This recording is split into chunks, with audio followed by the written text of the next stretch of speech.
कोडरबा के सांसद नंद कुमार सिंह चौहान का निधन। पिछले 1 महीने से दिल्ली में चल रहा था कोरोना का इलाज। मेदांता अस्पताल में लिया आखिरी सांस। बागली पुलिस ने 11 माह बाद किया अंधे कत्ल का खुलासा। आपराधिक प्रवृत्ति का दोस्त ही निकला कातिल। पत्थर से सिर कुचलकर की थी हत्या। सिंगरौली जिले की मोरबा पुलिस ने शातिर चोर गिरोह का किया पर्दाफाश। 2 आरोपी गिरफ्तार, मशरूका किया जब्त।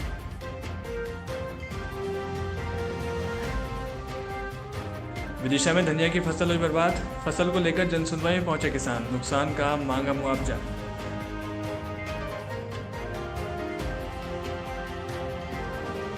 और ब्यावरा में ऑटो चालक ने पेश की ईमानदारी की मिसाल। सड़क पर मिले पर्स को फोन कर लौटाया। पुलिस करेगी सम्मान।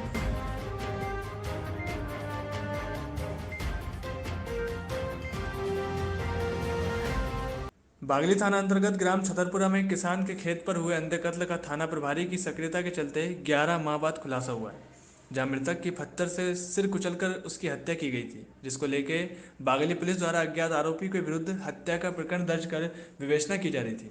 जहां 11 माह से अधिक का समय बीत जाने के बाद भी आरोपी पुलिस की पकड़ से दूर था, जिसको लेकर पुलिस अधीक्षक के निर्देशन पर ग्रामीण एडिशनल एसपी सूर्यकांत शर्मा और बागली एसडीओपी राकेश व्यास के मार्गदर्शन में बागली थाना प्रभारी जयराम चौहान द्वारा इस मामले को गंभीरता से लेकर जांच की गई, जिसमें मृतक का करीबी ही उसका कातिल निकला। जब मामले पर एसपी सूर्यकांत शर्मा और एसडीओपी राकेश व्यास और थाना प्रभारी जयराम चौहान ने प्रेस वार्ता कर अंधे कत्ल के खुलासे की जानकारी दी। इसमें मुखबिर की सूचना पर पूरी कार्य योजना बनाकर आरोपी को गिरफ्तार करने की बात कही गई और आरोपी ने अपना जुर्म कबूलते हुए 50,000 रुपये के लालच में आकर हत्या करने का कबूला है। कुआं के खेत के पास अपने नेमीचंद पाटीदार की एक सूचना आई थी, लाश मिली थी सुबह 10 बजे।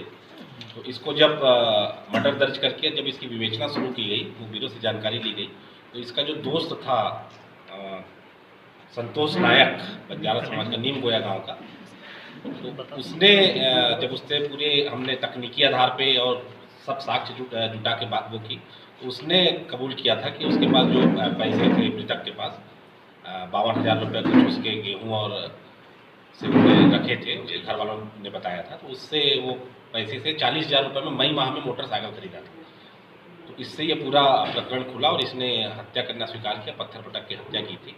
नीमच जिले के कुकुड़ेश्वर नगर में मूलभूत सुविधाओं को लेकर नगर की महिलाओं ने युवक कांग्रेस महिला कांग्रेस के बैनर तले अपनी मांगों को लेकर नगर परिषद के बाहर धरना देकर राज्यपाल के नाम ज्ञापन सौंपा। वहीं धरना प्रदर्शन में नगर के सभी वार्डों की सैकड़ों महिलाओं ने हाथों में चूड़ियां लेकर नगर परिषद के बाहर धरना प्रदर्शन किया और मूलभूत ज़रूरतों को लेकर, जिसमें से मुख्य रूप से नगर में एक दिन छोड़कर जल सप्लाई की मांग को लेकर महिलाओं में भारी आक्रोश देखने को मिला और नगर की साफ सफाई व्यवस्था को सुचारू रूप से करने की मांग की गई, जिसको लेकर महिलाओं ने राज्यपाल के नाम ज्ञापन दिया।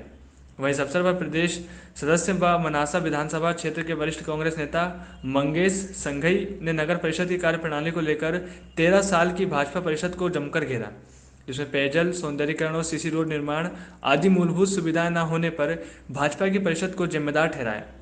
वहीं कांग्रेस ने चेतावनी दी कि 7 दिन के अंदर मूलभूत जरूरतों को पूरा नहीं किया गया तो आज ये महिलाएं सिर्फ चूड़ियां भेंट कर रही हैं। कल महिलाओं द्वारा चूड़ियां पहनाई जाएगी और नगर परिषद के ताले लगाए जाएंगे।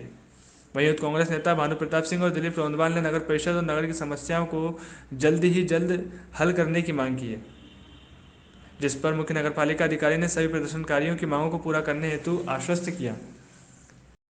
यहाँ पर पेयजल की समस्या है काफ़ी, और हमारी माताएं बहनें काफ़ी परेशान हो रही है और बच्चों को परेशानी आ रही है, यहाँ के युवाओं को परेशानी आ रही है। स्वच्छता की काफ़ी समस्याएं हैं यहाँ पर, स्वच्छता, नालियाँ साफ़ नहीं हैं और काफ़ी सारी समस्याएं ऐसी है यहाँ की स्थानीय। विभिन्न समस्याओं को लेकर आज हम युवा कांग्रेस, महिला कांग्रेस और हमारे कांग्रेस वरिष्ठ जन सब आके यहाँ पर हमने आज यहाँ धरना दिया है नगर परिषद कार्यालय में। और सीएमओ साहब और प्रशासन को हमने अल्टीमेटम दिया है कि जो हमारी विभिन्न समस्या है, हमने ज्ञापन दिया है उनको, ज्ञापन के माध्यम से उनको अल्टीमेटम दिया है कि हमारी विभिन्न समस्याएं अगर पिछले 7 दिनों में अगर नहीं हो, उनका हल नहीं निकाला जाता है तो आने वाले समय में हम यहाँ पर नगर परिषद कार्यालय का घेराव करेंगे, यहाँ पर तालाबंदी करेंगे और क्रमिक भूख हड़ताल पर हम यहाँ पर हमारे सब साथी लोग बैठने वाले हैं। इसी को लेकर हमने आज प्रदर्शन किया है। आज बड़े शर्म की बात जो यहाँ महसूस हुई कि मातृशक्ति को निकल कर आना पड़ा और जो जोश और जो आक्रोश उनके मन में था नगर पंचायत के खिलाफ, ये नगर पंचायत जिसकी मूलभूत काम ये है कि उसे जल की व्यवस्था, सफाई की व्यवस्था और बिजली की व्यवस्था, ये 3 मुख्य कार्य नगर पालिका के होते हैं। उन तीनों कार्यों में ये नगर पालिका अगर नगर परिषद फेल होती है, असफल होती है, तो और उसके लिए महिलाओं को निकल के आना पड़ता है। 15-15 दिन से उन घरों में पानी नहीं आ रहा। वार्ड नंबर 15 की इसको ये है कि 1 साल से वहाँ सफाई नहीं हुई नालियों की, और ऐसे ही सभी वार्डों में 2-2, 3-3 महीनों से सफाई नहीं हुई है। कोरोना काल में जहाँ हम सफाई की बात कर रहे हैं, जहाँ एक और मोदी जी कहते हैं कि स्वच्छता अभियान चलाते हैं, शौचालय बना रहे हैं, और उन शौचालयों में पानी की व्यवस्था नहीं है। आप उन शौचालयों को और गंदगी की व्यवस्था बना दिया आपने। नगर कुकड़ेश्वर में विगत टाइम से पानी की समस्या होने की बात वाजिब है। हमारा पूरा प्रयास है कि इसमें हम प्रशासनिक कार्रवाई करके और 1-2 रोज में इस समस्या का समाधान कर देंगे। और जल आवर्धन योजना के संबंध में भी मतलब 2-2.5 महीने ठेकेदार ने बताया कि हम रॉ वाटर कुकड़ेश्वर तक ला सकते हैं। इसमें 3 जोन में हम सप्लाई करेंगे। 2 टैंकर जो 35-36 टैंकर इस टंकी में डालेंगे और 35-36 टंकी में डालेंगे। वो 3 जो और 1 डायरेक्ट सप्लाई, उसके माध्यम से हम 2 या 3 दिन में व्यवस्था में सुधार करने का पूरा प्रयास करेंगे। टीकमगढ़ जिले के पलेरा में उपभोक्ता जन जागरण रैली निकाली गई। बता दें कि रैली जिले के पलेरा स्थित विद्युत विभाग द्वारा निकाली गई थी, जिसका उद्देश्य जनमानस और उपभोक्ताओं को जागरूक करना था। बताया जा रहा है कि ये रैली पलेरा शहर के मुख्य मार्गों और चौराहों से होकर गुजरी, जिसमें ओआईसी विजय तिवारी सहित विभाग के अन्य कर्मचारियों ने शिरकत की।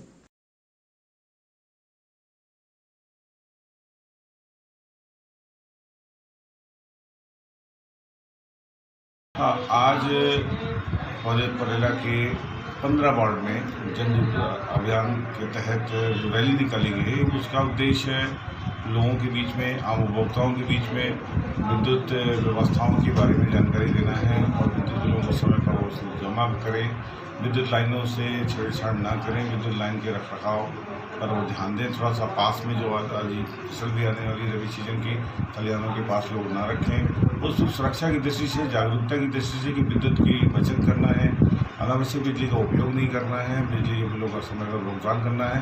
वास्तव में ये जागरूकता अभियान के जो श्रेय है, जो सोच है, वो हमारे सागर संभाग के माननीय मुख्यमंत्री जी हैं। उन्होंने ऐसा सोचा है कि सभी जिलों के नगरीय स्तर पर जो टाउनशिप हैं, जो विद्युत के मुख्यालय हैं, वहाँ पर ऐसी जागरूकता अभियान लगाया जाए, रैली ली जाए, पॉम्पलेट बांटे जाए, लोगों से संपर्क किया जाए, ताकि विद्युत के संबंध में उनकी जागरूकता बढ़े, बिल समय में भुगतान भी करें, अनावश्यक क्षति भी ना हो और उससे दूर भी रहें, ताकि उससे संबंध। राष्ट्रीय विधिक सेवा प्राधिकरण के निर्देश पर और जिला सत्र न्यायाधीश एवं अध्यक्ष सुनीता यादव के मार्गदर्शन में दतिया जिला विधिक सेवा प्राधिकरण द्वारा जिले की उन्नाव पंचायत में विधिक साक्षरता शिविर और आयुष्मान माह को प्रारंभ किया गया, जिसमें मुख्य अतिथि कुटुंब न्यायालय के प्रधान न्यायाधीश एस के कौशिक ने बताया कि आयुष्मान कार्ड के निर्माण में दतिया को 100% उपलब्धता हेतु नंबर 1 पर लाना है।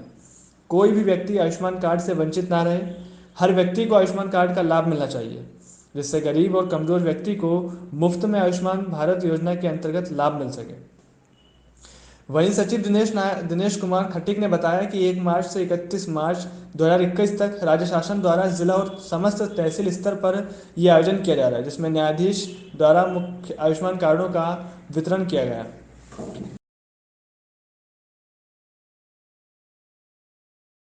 सिंगरौली जिले के नवजीवन बिहार हाई स्कूल शाहपुर में राष्ट्रीय विज्ञान दिवस मनाया गया। बता दें कि कार्यक्रम जिला विज्ञान अधिकारी थापर और उत्कृष्ट विद्यालय वेड़न के प्राचार्य के मुख्य आतिथ्य में कार्यक्रम का आयोजन किया गया। वहीं कार्यक्रम में प्रधानमंत्री मोदी के मन की बात का सीधा प्रसारण किया गया। इसके साथ ही छात्रों ने विज्ञान के मॉडल प्रस्तुत किए। बता दें कि जादू नहीं विज्ञान है द्वारा कई सारे विज्ञान के प्रयोग छात्रों द्वारा दिखाए गए, जिसमें खास बात यह रही कि बच्चों के कार्यक्रम उनकी विज्ञान की पुस्तक की अवधारणाओं के आधार पर तैयार किए गए थे। इसी तरह बच्चों ने कम दाब के प्रभाव वाले कई जादू के खेल दिखाए, तो ज्वलन ताप की अवधारणा को स्पष्ट करने वाला बच्चों को जादू बहुत आकर्षक रहा। वहीं अर्चना मिश्रा मैडम के मार्गदर्शन में छात्रों ने अंधविश्वास पर चोट करता हुआ नाटक भी प्रस्तुत किया गया।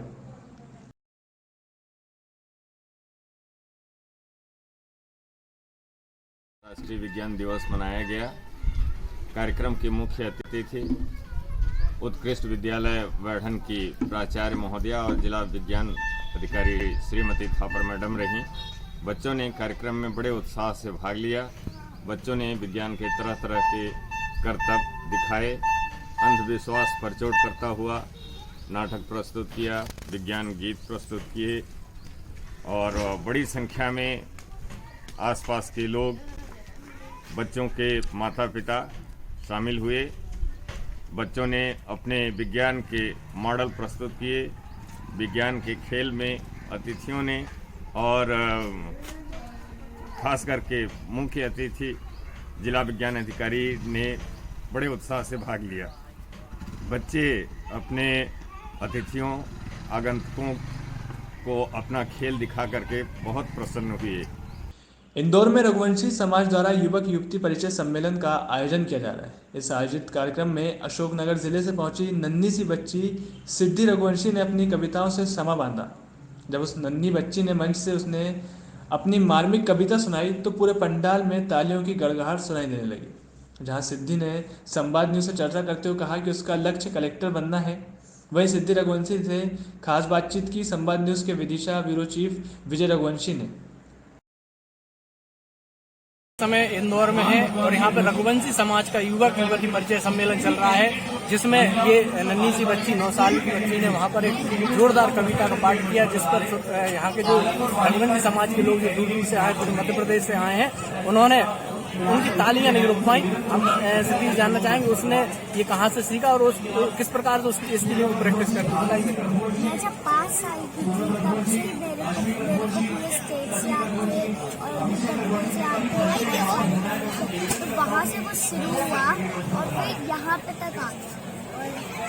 तो ये आप मंच पे बोलती हैं तो आपको कैसा लगता है? इतना बड़ा मंच इतने लोग हैं। ये मेरे को बहुत अच्छा लगता है कि मैं किसी के सामने बोल रही हूँ कि उन लोगों को अच्छा लग रहा है। आप क्या बनना चाहती हैं? आपका क्या लक्ष्य है? मेरा लक्ष्य है कि मैं कलेक्टर बनूं। तो ये हमारे पास सिद्धि है, इनका लक्ष्य कलेक्टर बनूं, लेकिन ये किसी मंजे हुए कवि से कम नहीं है। लोगों ने जिसका तालियां बजाई, मंच पर जब कवि बोलते हैं तब इसकी तालियों की गड़गड़ाहट सुनाई देती है। संवाद न्यूज के लिए इंदौर से विजय रघुवंशी। सिंगरौली जिले की मोरवा पुलिस ने 2 शातिर चोर को गिरफ्तार किया है, जो कि सोलर ऊर्जा से संचालित सरकारी योजनाओं के सोलर प्लेट चोरी करते थे। बता दें कि मोरवा पुलिस ने गिरोह के अपराधियों को चोरी के 4 बैटरी और चोरी में इस्तेमाल होने वाले औजार बाइक के साथ गिरफ्तार किया है, जिसकी कीमत 1 लाख रुपए बताई जा रही है। पुलिस सूत्रों के अनुसार गिरोह द्वारा नगर निगम का अधिकारी बताकर लगातार इस क्षेत्र में सोलर ऊर्जा से संचालित सरकारी योजनाओं को अपना निशाना बनाया जा रहा था। बता दें कि हाल ही में गिरोह द्वारा मोरबा थाना के अंतर्गत अजगुड़ में सौर ऊर्जा से संचालित सरकारी योजना के सोलर प्लेट की चोरी कर ली गई थी। इसकी सूचना मिलते ही एसपी वीरेंद्र सिंह के निर्देशन में एक टीम गठित कर भेजा गया, जहां से 2 आरोपियों को 4 बैटरी और बाइक के साथ गिरफ्तार कर अपराधियों से कड़ी पूछताछ कर गिरोह के दूसरे अपराधियों के सुराग खंगालने की कोशिश की जा रही है।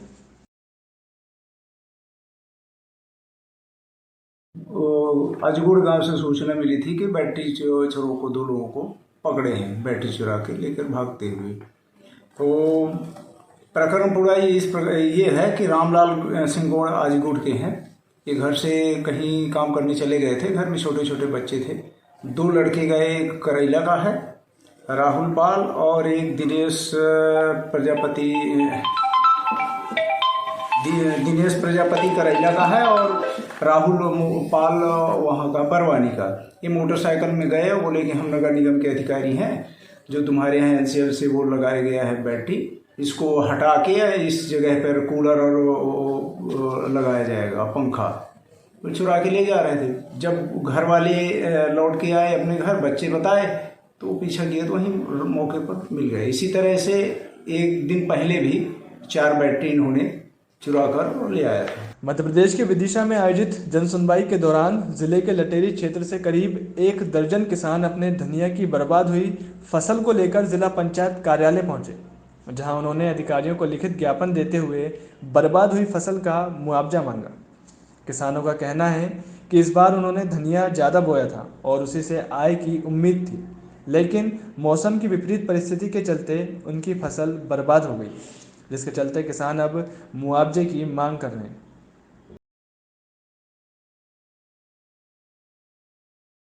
10 लोगों का। आपने कितनी फसल बोई थी और लगभग कितना नुकसान हुआ है? अब हमने धना ज़्यादा बोया था और वो सबरा ही नुकसान हुआ 100%, कुछ भी नहीं है। कितनी जगह में बोया था, लगभग कितने रुपए का नुकसान हुआ? हमने साहब 20 बीघा में बोया था। हम साहब जब चाहते हैं थोड़ी बहुत राशि मिल जाए तो हमारे जो है सामान निकल जाएगा, अब कुछ भी नहीं है। पूरे गांव के कितने लोग 10-15 लोगों का धना गया है। ब्यावरा शहर के पीपल चौराहे पर सड़क पर मिले एक पर्स को लौटाकर ब्यावरा के ऑटो चालक ने ईमानदारी की मिसाल पेश की है। दरअसल ब्यावरा के ऑटो चालक महावीर सोनी को शहर के पीपल चौराहे पर सड़क पर एक पर्स मिला, जिसमें ब्यावरा एमपीवी में पदस्थ लाइनमैन हुकम सिंह गुर्जर का नाम और नंबर लिखा हुआ था। इसके साथ ही पर्स में 2055 रुपये नकद सहित Aadhaar card, PAN card, ATM, voter ID सहित अन्य दस्तावेज रखे हुए थे।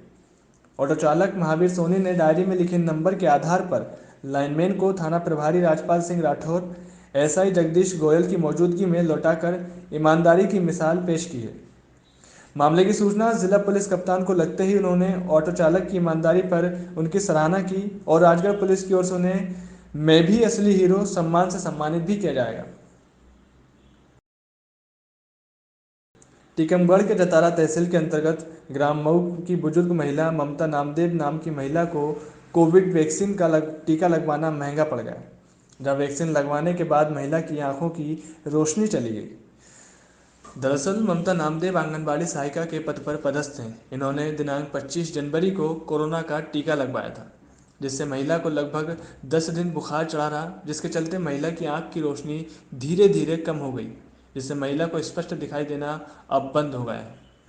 वहीं महिला विकलांग भी है और उसके पति का भी स्वर्गवास हो गया, जिसके चलते अब उसकी आर्थिक स्थिति खराब हो गई है और परिवार का भरण पोषण बड़ी मुश्किल से कर पा रही हैं, जिस वजह से अपना इलाज कराने में असमर्थ हैं, जिसका आवेदन कलेक्टर सुभाष द्विवेदी को दिया गया। तो कलेक्टर सुभाष द्विवेदी ने तत्काल डॉक्टर विकास जैन को आवेदन सौंपा और डॉक्टर ने बताया ये जांच का विषय है, जो भी जांच रिपोर्ट आएगी उसके अनुसार इलाज किया जाएगा। मैं मऊ बुजुर्ग गाँव में आंगनबाड़ी की सहायिका पद पर पदस्थ हूँ। तो मुझे 25 जनवरी को कोरोना का टीका लगाया गया था जतारा में, इसलिए मुझे 10 दिन तक बुखार आता रहा। फिर इसके बाद मुझे आँखों से धुंधला धुंधला दिखाने लगा, लेकिन अब एक आँख से बिल्कुल ही नहीं दिख रहा है, एक आँख की बिल्कुल ही रोशनी चली गई है और मेरे पास पैसे हैं नहीं है इलाज करवाने के लिए। मैं विकलांग हूँ, बैसाखी से चलती हूँ। मेरे पति का स्वर्गवास हो गया है सर, मैं परेशान हूँ। क्या आश्वासन मिला अधिकारी के पास आएंगे? मुझे इलाज करवाना है। क्या कहा अधिकारी? वो बता रहे कि जन सुनवाई में जाके कलेक्टर जी को आवेदन दो, वो तुम्हारी सुनेंगे, इसलिए मैं कलेक्टर जी के पास आई हूँ। मेरी बेटी भी है छोटी। राज्य के मुखिया भूपेश बघेल के द्वारा आज प्रदेश का तीसरा बजट पेश किया गया। पेश किए गए बजट में सभी ओर ध्यान दिया गया है। बता दें कि इस बजट में विशेषकर ग्रामीण क्षेत्रों की तरफ ज़्यादा फोकस करते हुए ग्रामीण क्षेत्रों की तरफ विशेष ध्यान दिया गया है।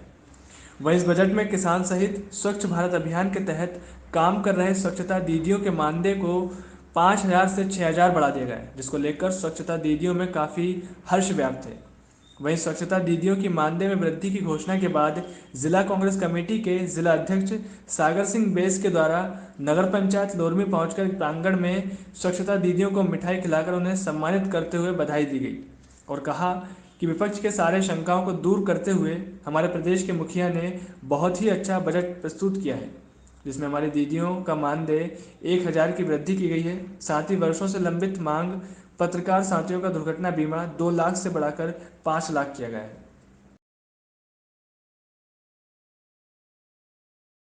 काल चल रहा था, उसमें सबके मन में कुछ शंकाएं थी, विपक्ष के मन में कुछ शंकाएं थी, लेकिन सारी शंकाओं को दरकिनार करते हुए एक संपूर्ण बजट माननीय हमारे वित्त मंत्री और हमारे छत्तीसगढ़ के मुखिया भूपेश बघेल जी ने एक संपूर्ण बजट पेश किया, जिसमें हर वर्ग का ध्यान रखा गया, चाहे वो किसान हो, चाहे वो व्यापारी वर्ग हो, चाहे हमारे मजदूर साथी हो, हर वर्ग का ध्यान रखा गया है। इसी कड़ी में देखिए आप लोग, हमारी स्वच्छता जो दीदी थी, उन दीदियां, इनका बहुत पुराना मांग था वेतन वृद्धि का, तो 1,000 रुपये उनके वेतन में वृद्धि की गई है। इसी तरह हमारे पत्रकार भाइयों का विशेष ध्यान रखते हुए उन्हें उनके जो बीमा की राशि जो 2 लाख रुपए थी उसे